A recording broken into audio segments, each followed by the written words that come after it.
Halo teman-teman, apa kabar? Eh, Kali ini saya ingin sharing film Perang Lock-in. Jadi artinya apa ya? Bagasi terkunci di bagasi, di bagasi terkunci di bagasi. Ini film Jerman. Eh, Filmnya bagus teman-teman.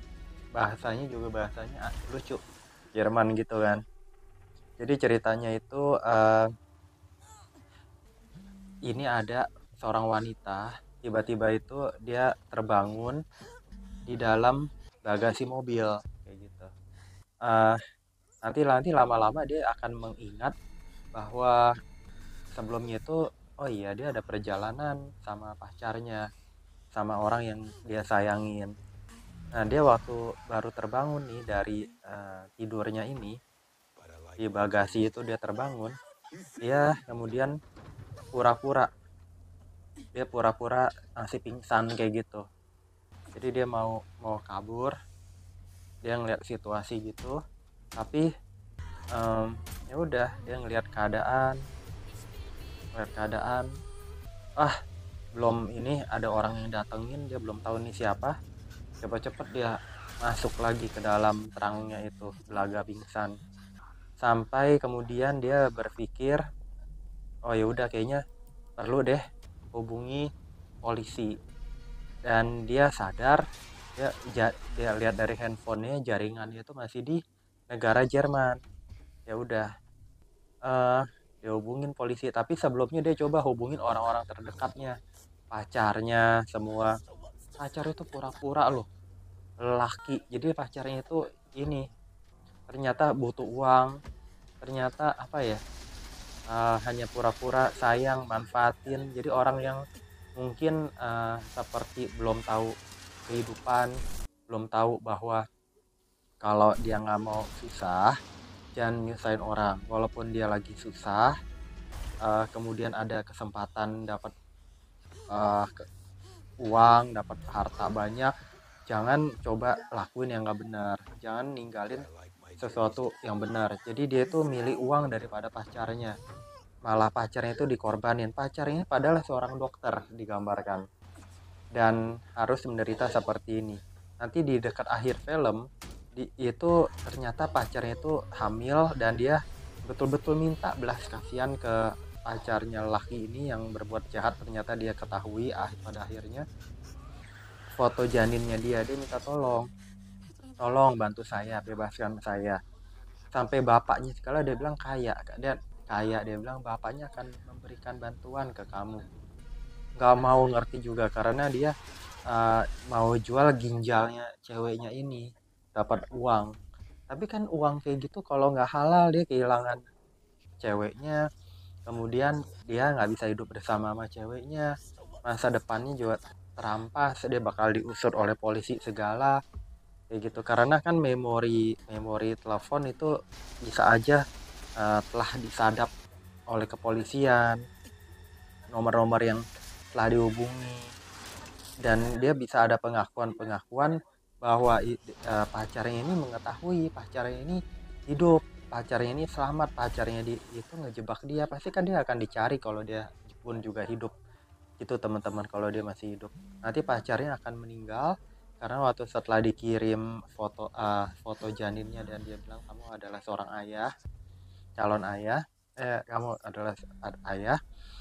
Udah nanti dia akan coba gagalin kejahatan dari orang-orang yang mau beli ginjal ceweknya ini, tapi dia akan terbunuh pakai pistol si pacar lakinya itu.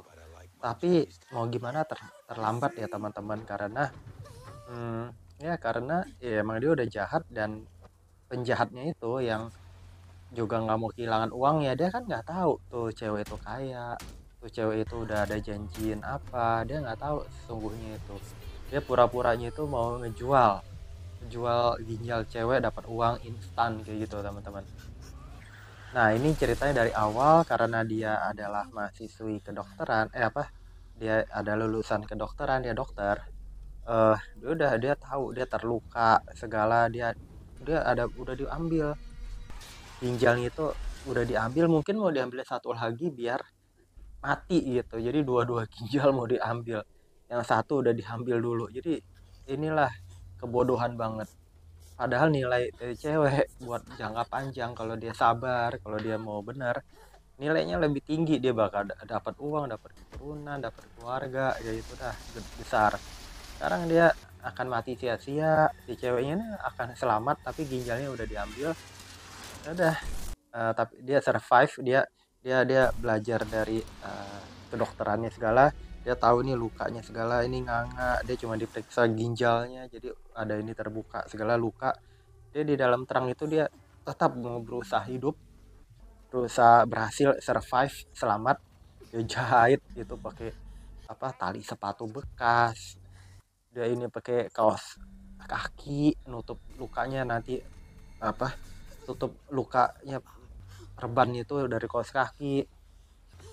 Nanti kan dia itu waktu awal itu dilempar itu ke dalam terang, apa namanya, botol minuman keras gitu kan teman-teman. Nanti botol minuman kerasnya itu dipakai sebagai ininya, pembunuh kumannya kan, alkohol buat matiin kuman kayak gitu kan, gitu teman-teman. Ini pacar nggak tahu diri. Jadi teman-teman, jadi pelajaran buat kita yang cari pasangan hidup tuh ya, eh, jangan cari, eh, harus berpikir panjang, karena kedewasaan orang mungkin masih muda itu, kedewasaan kan belum penuh. Kalau udah dewasa penuh pun juga masanya juga mungkin terlewat. Tapi pokoknya usaha pikir panjang, lihat bahwa ini bener gak, jangan asal gegabah gini, nggak tahu asal usulnya, nggak tahu dia itu siapa, betul-betul diperiksa banget dia itu dari keluarga mana, motivasinya apa, kemudian kecocokan sifat. Jangan asal ya ya ya, suka suka, sayang sayang, chemistry gitu, tapi asal gitu aja gitu, asal mau mau aja, kayak bisa seperti hewan kan, tapi bukan hewan. Hewan nggak mungkin, nggak bisa ngadalin, dia terang-terangan mau jahatin kucing lain misalnya gitu ya, atau hewan lain. Tapi kalau manusia itu bisa seperti kamuflase, dia menipu. Ya udah, akhirnya benar-benar dia itu dia nipu gitu teman-teman. Ya udah, nipu, akhirnya nanti ketahuan, dia kirimin tuh foto wajah penculiknya seperti apa, pacarnya, lokasinya dia kirimin, lokasi nomor telepon itu kan bisa kelacak di kepolisian. Tapi tetap karena pindah-pindah jaringan, BTS, lokasi kayak gitu kan, jadi polisi pun digambarkan agak susah, karena ini kota besar, negara besar, eh, keterbatasan informasi gitulah ya, pokoknya random banget dan susah nemuinnya. Jadi, dan apalagi nih mobil terus ngebut gitu, kendaraan banyak, tahu-tahu kita nggak bisa tahu, tahu-tahu ini lagi di highway jalan tol kayak gitu teman-teman. Jadi ya, kompleks sekali ceritanya, sampai akhirnya di perjalanan ya udah dia jadi mengetahui pacarnya itu begitu penjahat yang mau jual ginjalnya. Kemudian dia, bapaknya juga udah transfer uang ke penculiknya tetap, jadi penculiknya mau ambil uang ayahnya, mau lagi ambil ginjalnya, penculik juga mati. Jadi dia itu kan terus berpikir gimana caranya, nanti ada jalan dia itu tiba-tiba bisa nemuin misalnya dongkrak, dia bisa ngebuka apalah, jadi apa, bisa ngebuka itu bagian alas bawah mobil, tahu-tahu bagian ban cadangan itu kan ada dongkrak, ada macam-macam. Udah, nanti tahu-tahu bagian bawah mobil pun bisa dia bobol, bagian roda, entah gimana deh caranya. Ada yang itu nggak ngerti kenapa, pokoknya dia bisa terhubung ke bawah gitu. Apa karena ada bolong dari apa, ah kelihatannya itu yang dari bolongan itu, kaca apa, rem, kaca sen mobil ya, dia bolongin itu. Nanti di endnya itu tancep itu, ya tancep itu kan ada kayak dongkrak panjang kayak itu, buat ini kan panjang gitu kan, dia iniin ke jalanan, dar gitu. Dia udah coba tek, apinya kenceng, nggak ngerti deh teman-teman gimana, itu kan mobil solid baja kan, dia begitu mobil maju, tongkatnya itu di iniin, tongkatnya diturunin gitu, itu kan otomatis ya akan hantam itu kan, jalanan. Nanti mobil akan terbalik kayak gitu, ceritanya kayak gitu, dan dia bloknya ke bagasi, ke metal mobil, ke besi mobil yang kuat gitu teman-teman. Ya udah, jadi itu aja sih ceritanya, akhirnya mobil kebanting gitu. Pacarnya udah juga, tadinya pacarnya akhir-akhir itu kan mau tuh, yang udah tahu foto janinnya bayinya itu, dia ngeliat, dia ambil rem darurat, itu mobil ngeglit, apa, muter, apa namanya ya, ngepot, berkat ini nggak karuan, sininya kesel, pingsan sementara yang nyetir, tapi ditembak nanti sama yang nyetir, nembak si pacarnya nih, cewek yang jahat, pacarnya jahat nih. Ya udah, mayatnya dimasukin situ, eh tapi akhirnya dia sadar tuh cewek bahwa itu laki nggak benar. Ya udah, dibiarin aja mati, ya udah, itu udah nasib kamu lah, kayak gitulah, emang penjahat kan. Tapi itu pelajaran banget teman-teman. eh Ya udah, jangan sembarangan kita apa-apa.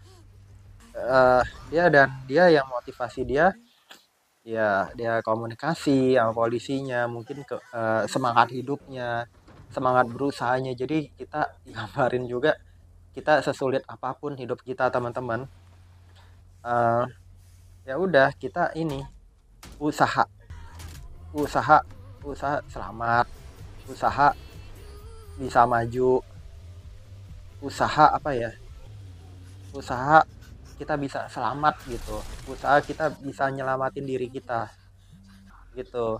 Jadi kita jangan menyerah sama keadaan, karena eh, kebahagiaan, kesuksesan, keselamatan kayak gitu kan, nggak selalu serta merta bahwa orang kaya akan bahagia, bahwa orang susah tidak akan bahagia, nggak begitu. Tapi misalnya orang kaya, dia sakit berat gitu, uang mungkin udah nggak bisa bantu dia, sedangkan ada orang miskin, orang lebih susah, dia mau survive, mungkin dari keuletannya, dari usahanya itu, dia nemuin jalan-jalan yang membuat dia punya uang kaget, punya uang lebih, dia bisa ngerancang usaha macem-macem, atau enggak dia bisa uh, selamat dari penculikan, contoh dari film ini. Dia bisa uh, reveal, mengungkap tabir kejahatan pacarnya kayak gitu. Ya udah, jadi artinya itu nyawa itu kan jadi sia-sia kan, nyawa itu lebih mahal daripada ginjalnya dia. Ginjal dia masih bisa selamat, dia semangat hidupnya tinggi, ya udah, orang yang jahat meninggal gitu aja, nggak ada nggak bermanfaat, dan dia selamat, dan dia dapat pelajaran hidup yang tidak ternilai. Saya yakin kita yang bisa selamat dari kesulitan berat, apalagi kita akan uh, survive, kita akan survive-nya itu lebih luar biasa gitu teman-teman. Itu aja yang saya mau bagikan. Semoga bermanfaat. Jangan lupa subscribe, like, share, komen. Sampai jumpa di video-video saya berikutnya. Bye bye teman-teman.